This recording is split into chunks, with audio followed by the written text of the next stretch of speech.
Os destaques da semana entre os julgamentos do plenário do Supremo Tribunal Federal você confere aqui na TV Justiça. É a última edição de 2017 do Plenárias que está começando agora.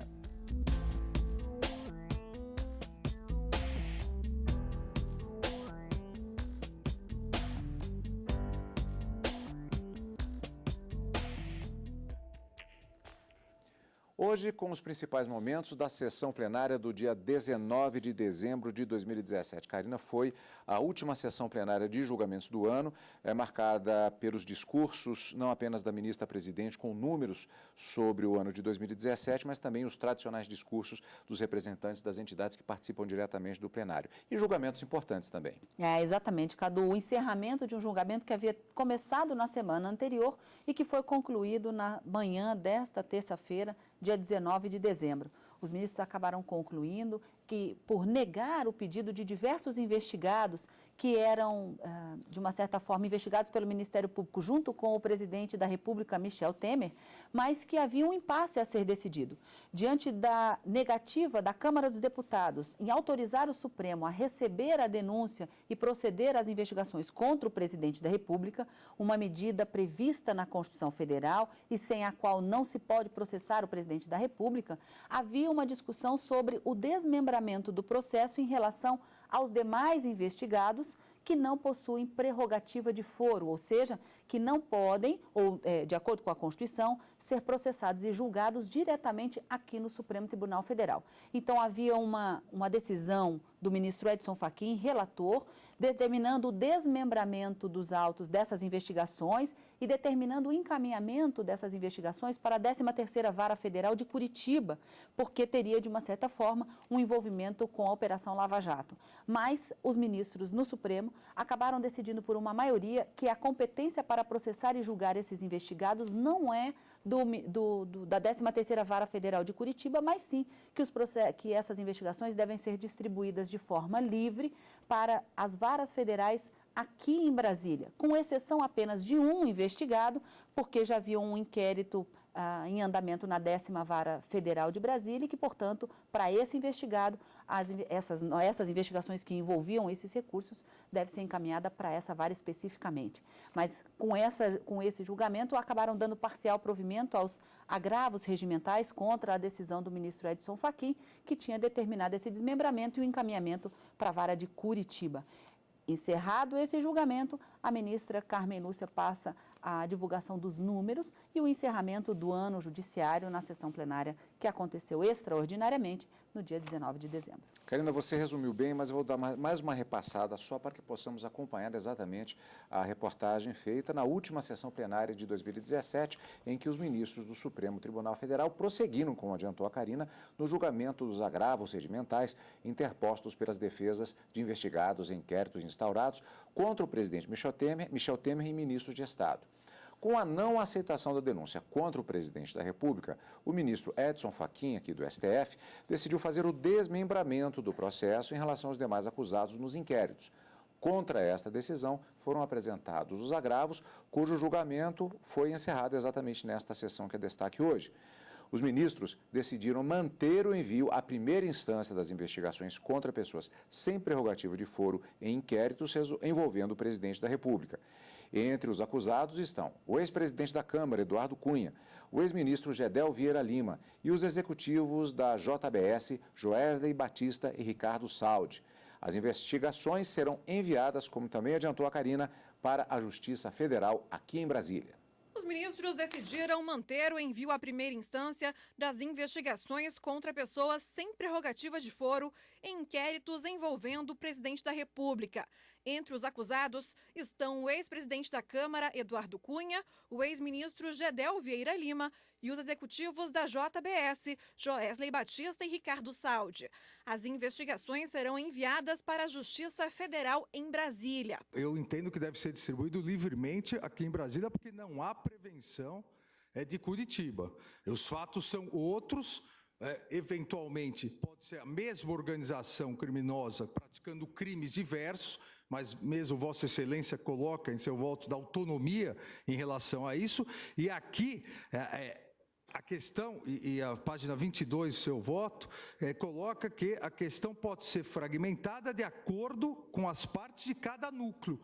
Aqui é algo gravíssimo, mas que diz respeito ao núcleo político de membros do PMDB com ligação na Câmara dos Deputados. Em relação ao desmembramento, não há desacordo. Segundo, ninguém está negando jurisdição a ninguém. Eles vão ser investigados. Agora, eles têm o direito de saber aonde vão ser investigados? Tem todo o direito. Esse é um tema sério e se tem que aplicar realmente os rigores da lei, os temperos da lei, de forma bastante clara. Não é instrumento de vindita. Combate à corrupção se faz nos termos da lei. Acompanho as conclusões do relator, mas entendo que os fatos imputados aos agravantes não coincidem com aqueles que estão sendo apurados na 13ª Vara de Curitiba, Federal de Curitiba, pelo menos não integralmente. Existem já inquéritos, ações penais aqui na Justiça Federal de Brasília que estão tratando desta matéria. Não pode ser tomado como juízo universal, que é o juízo da 13ª Vara Federal Criminal de Curitiba. Há muitos outros juízes federais competentes no Brasil. Ficaram vencidos os ministros que entenderam que parte dos processos deveria ir para o juiz Sérgio Moro, no Paraná. E aqui nós estamos lidando com 2 inquéritos que envolveram as denúncias contra Sua Excelência o Presidente da República, uma relacionada à questão da obstrução e outra relacionada ao Partido do Movimento Democrático Brasileiro. Sustada a tramitação pela Câmara dos Deputados, o procedimento óbvio e necessário era o desmembramento e a baixa do processo. Eu mantenho, como Sua Excelência o fez, o desmembramento determinado na linha do que tenho votado sobre este tema e a compreensão da impossibilidade de extensão a não detentores de prerrogativa de foro, dos efeitos da decisão proferida pela Câmara dos Deputados. Essas medidas vão ser apreciadas pelo juízo natural e não há nenhuma incongruência em que os juízos naturais possam ter um entendimento diverso do Supremo Tribunal Federal. Porque se é caso de incompetência absoluta, desde há muito se afirma que nessas hipóteses, incompetência absoluta ratione persona, o juiz natural, em razão desses atos decisórios que não têm eficácia, ele pode eventualmente modificar esse entendimento. A ministra Carmen Lúcia, presidente do Supremo, defendeu o trabalho do STF e destacou que ninguém quer um Brasil corrupto. A compreensão das leis e a aplicação das leis, por isso somos um colegiado, são de cada um. Acho que o Supremo Tribunal Federal, por nenhum de nós, não partilha de nenhum tipo de atitude ou de conivência, ou nem de longe de querer que o Brasil seja um país de corrupção, e toda corrupção tem que ser punida porque é crime. E quando nos chega tem que ser investigada, apurada e punida nos termos da lei. No próximo bloco, o encerramento do ano judiciário de 2017 no plenário do Supremo Tribunal Federal.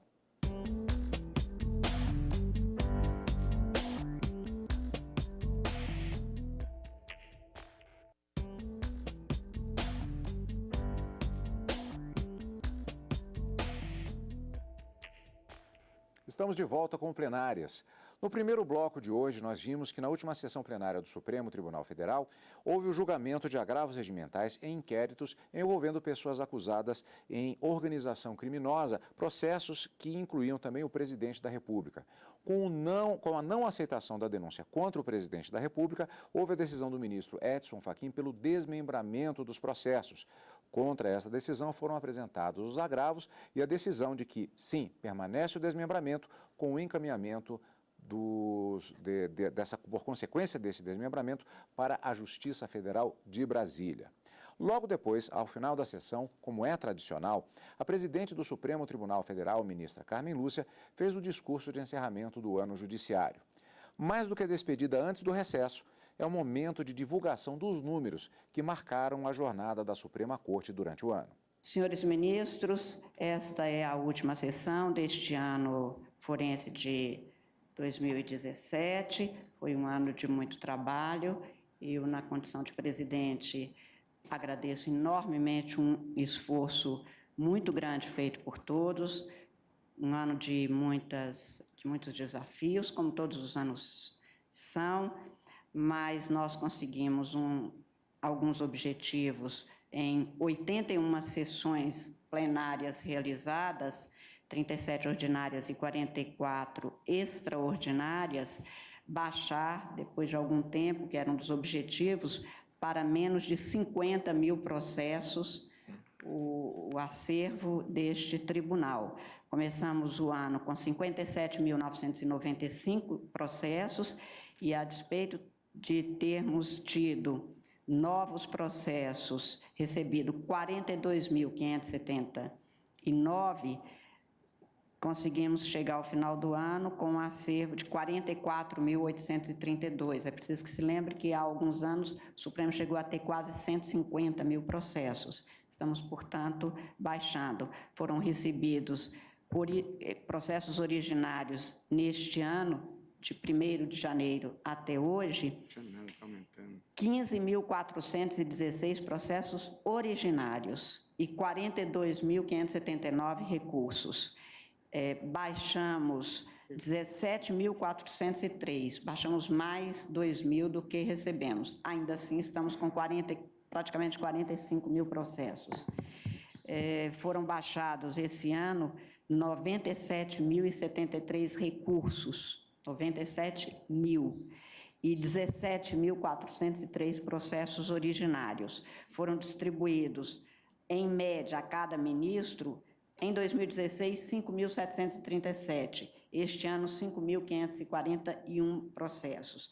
Houve uma redução, portanto, na distribuição para cada ministro de 3,5%, o que ainda assim deixa os gabinetes numa situação de acervos que são quase impossíveis de serem explicados. No total, foram julgados 123.008 processos, com 12.503 colegiados e aproximadamente 100 mil decisões monocráticas, com trânsito em julgado, portanto. E tivemos, pelo plenário, 2.031 processos julgados. A primeira turma julgou 6.354 processos e a segunda, 4.068 processos. E reconhecemos em plenário virtual de repercussão geral 50. A baixa de casos de repercussão geral e a baixa nas instâncias originárias subiu a baixa, quero chamar a atenção, a quase 30% dos casos de repercussão geral, que reconhecidos levaram a que os outros tribunais também tivessem uma baixa. A despeito disso, a demanda é enorme, o represamento e, portanto, o cumprimento do princípio da razoável duração do processo está longe de ser obtida pela média do que nós temos e por isso aqui mostrei o acervo, porque fica sempre a imagem de que há uma delonga muito grande. E os números mostram, portanto, que o trabalho é quase impossível de ser vencido com este volume. De toda sorte, e especialmente pelo enorme esforço feito pelos senhores ministros, sou grata a cada um, pelas extraordinárias, inclusive matutinas, que pedi em todos os meses e as quais ocorreram, sei que com grande esforço dos ministros. Muito obrigada a todos, ao senhor Procurador-Geral, ao Ministério Público pelo trabalho realizado, também pelas demandas especiais que fez para que desse celeridade em alguns casos que o Brasil esperava e que o plenário precisava de apreciar e que deram a devida preferência, aos senhores advogados, de uma forma especial, sem os quais é impossível cogitar de jurisdição. Quero dizer que, sem a participação dos advogados aqui na tribuna, nos memoriais, como bem lembrado pelo ministro Marco Aurélio, em todos os casos, o advogado tem sido o grande fautor do direito no Brasil. Como sempre, as grandes lutas, as que nós não podemos fazer na condição de juiz, com os limites da lei, graças a Deus, com os limites de um Estado de Direito, para que o juiz não exorbite, nem deixe de achar em qualquer momento que ele é apenas um ser humano com atribuição específica extremamente difícil. O advogado pode lutar muito mais e luta. O advogado brasileiro tem sido, historicamente, um dos maiores construtores da democracia e garantidores do Estado democrático de direito do Brasil e o maior parceiro, seguramente, do Poder Judiciário brasileiro. Muito obrigada a todos, a cada um, em meu nome, em nome do Supremo Tribunal Federal e do Poder Judiciário brasileiro. E eu desejo a todos os senhores que tenham um período de muita paz em casa, com as pessoas dos seus afetos, com muita tranquilidade, aos senhores ministros que vão poder ter agora um período de recesso, que descansem para que possam, com uma nova energia, retomar, e espero que todos tenham um período de muita paz, de muita tranquilidade, o que a gente quer para o Brasil, com mais justiça, com mais solidariedade, com muito maior tolerância de todos com todos. Acho que o nosso colegiado, sendo exatamente um grupo de pessoas com compreensões diferentes, como hoje já foi enfatizado aqui, que sejamos capazes de nos compreender para dar um exemplo da compreensão que precisa de prevalecer em todo o Brasil.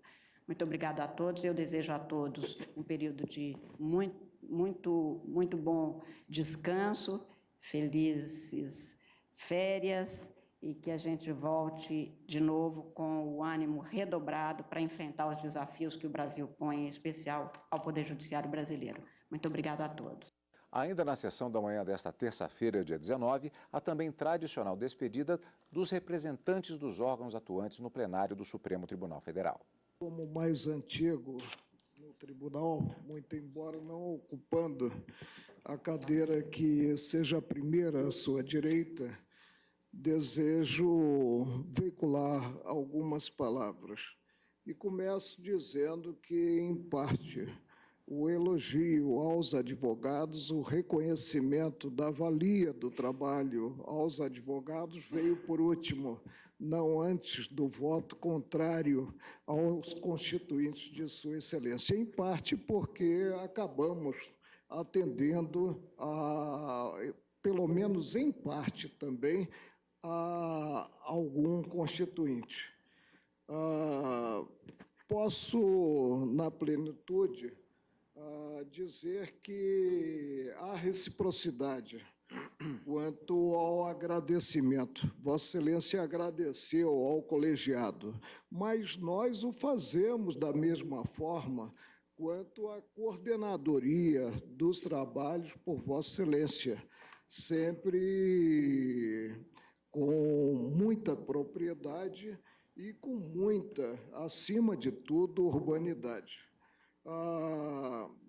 Tenho como retribuir também na plenitude os votos de boas festas, mas não há como fazê-lo quanto ao descanso, porque Vossa Excelência estará respondendo pelos trabalhos do tribunal no recesso até o dia 1º de janeiro e na primeira quinzena das férias coletivas, mas posteriormente poderá descansar e, quem sabe, nas Minas Gerais.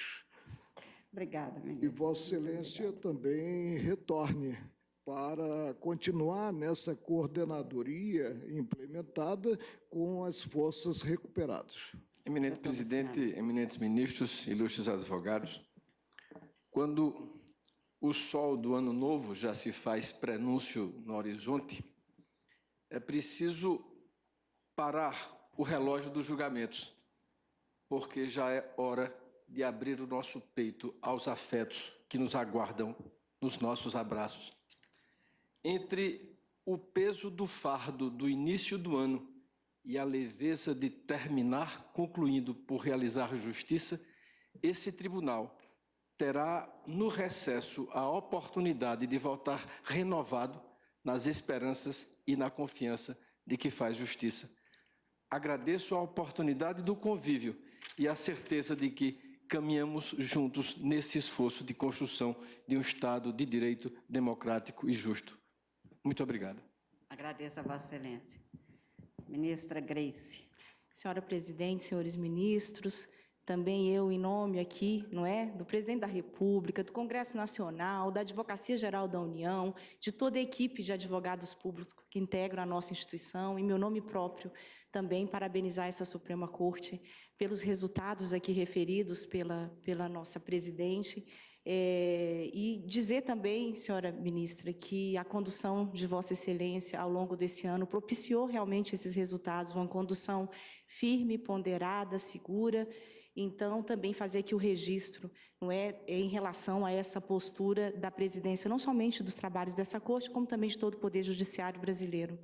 Quero, igualmente, dizer que essa sobrecarga de trabalho aqui referida, nós da Advocacia Geral da União estamos no empenho muito firme no sentido de amenizar e de aliviar essa sobrecarga. Foram mais de 80 mil acordos, senhora presidente, que nós, ao longo desse ano, firmamos no âmbito dos processos perante o Poder Judiciário brasileiro. E agora, nessa reta final, apresentamos essa Suprema Corte também, esse acordo ontem homologado pelo ministro Dias Toffoli em relação aos planos econômicos. Então, essa também é uma diretriz nossa para amenizar um pouco esse peso tão elevado hoje que atinge o Poder Judiciário brasileiro. E eu quero igualmente aqui desejar um Natal extremamente abençoado a Vossas Excelências, extensivo aí aos familiares, um ano novo de muita paz, de muita alegria, eu sei que de muito trabalho também, não é? Mas com absoluta certeza essa Suprema Corte continuará entregando a melhor prestação jurisdicional para todo o Estado brasileiro. E não posso deixar de registrar também a felicidade de tê-lo bem, ministro, né, com saúde, né, reintegrando novamente o colegiado. Um excelente Natal e um ano novo também igualmente excelente para Vossas Excelências. Muito obrigada. Excelência, apenas uma rapidíssima palavra em nome dos advogados para registrar o orgulho que temos do Poder Judiciário brasileiro, especialmente dessa Suprema Corte.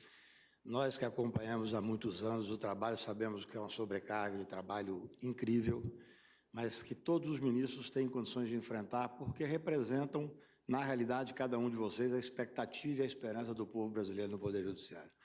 A condução de Vossa Excelência é exemplar, é segura, nos embates naturais que existem num colegiado, Vossa Excelência sempre tem a calma mineira, a sabedoria mineira de poder colocar isso de uma forma extremamente positiva.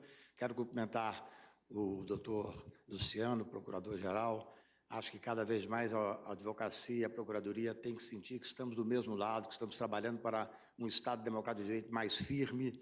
Às vezes os embates são ferrenhos, às vezes uma ou outra palavra pode parecer, mas nada disso resvala para o institucional.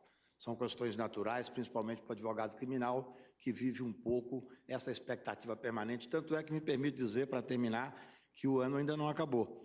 Ainda teremos que trabalhar, evidentemente, inclusive do caso concreto, mas esse não é o objetivo. O objetivo é apenas agradecer e parabenizar a Vossas Excelências e dizer que o Poder Judiciário brasileiro como um todo, desde o cidadão lá no interior das minhas Minas Gerais, em Patos de Minas, até aquele que tem a oportunidade de ver a grandeza do Supremo Tribunal Federal, tem cada vez mais que confiar no Poder Judiciário.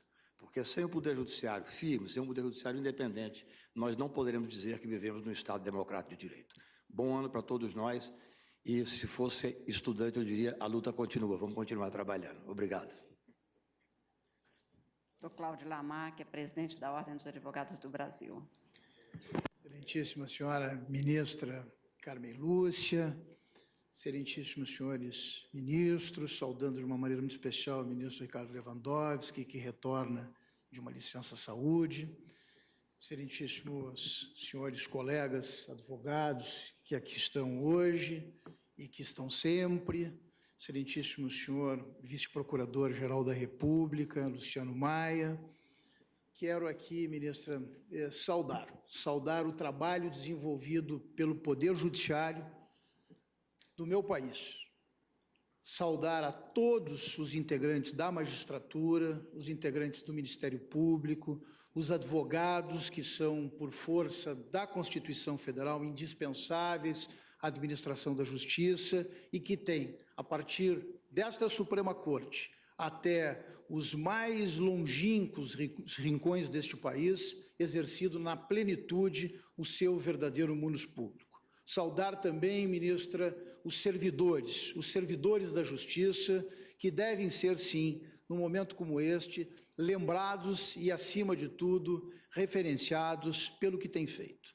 E quero aproveitar também, ministra Carmen Lúcia, senhoras e senhores, para, na finalização de mais um ano de trabalho do Poder Judiciário, nesta última sessão do Supremo Tribunal Federal, também lembrar, ministra Carmen Lúcia, na esteira do que a senhora trouxe agora com a sua manifestação, algo que preocupa muito a Ordem dos Advogados do Brasil e que sei que também está nas preocupações diárias de Vossa Excelência enquanto presidente do Conselho Nacional de Justiça, que é exatamente a capacidade instalada do Poder Judiciário no Brasil.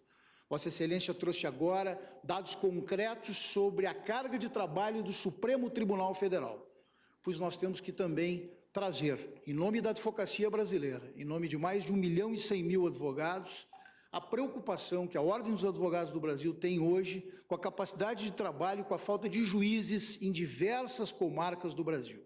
Hoje nós temos algo em torno de 18.000 juízes e quase 4.500 destas vagas não providas.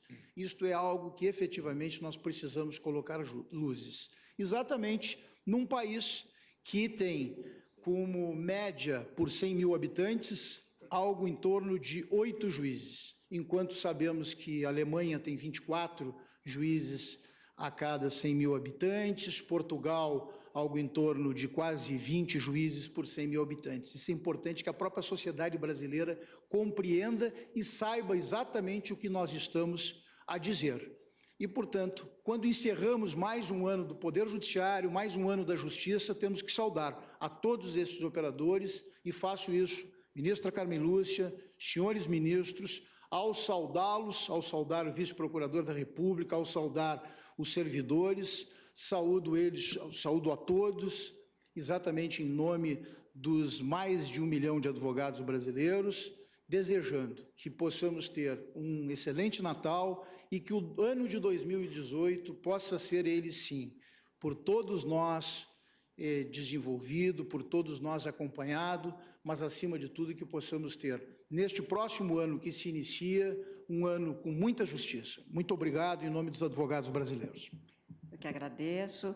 Todas as manifestações constarão dos registros dessa casa. Senhores ministros, senhor vice-procurador, senhor presidente da Ordem dos Advogados e de todos os advogados presentes, senhora secretária de sessões, senhores servidores, está encerrada a presente sessão, encerrado o ano judiciário de 2017 e desejo a todos um muito feliz Natal e um 2018 mais justo para todo o Brasil. Muito obrigada a todos. Está encerrada a sessão. Estes são os votos também da equipe da TV Justiça, do Plenárias particularmente, e também do direto do plenário para você, amigo da TV Justiça. Karina, e nós voltamos a nos encontrar nas transmissões ao vivo agora em fevereiro, em função do recesso que acontece a partir de agora.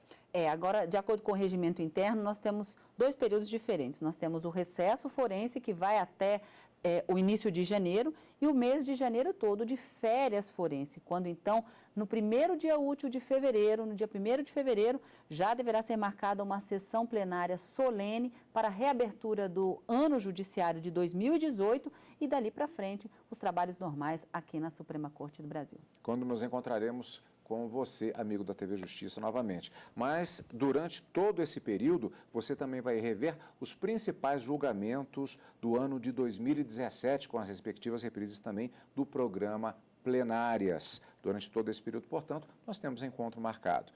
Obrigado pela sua companhia, como sempre, e continue conosco aqui, na TV Justiça.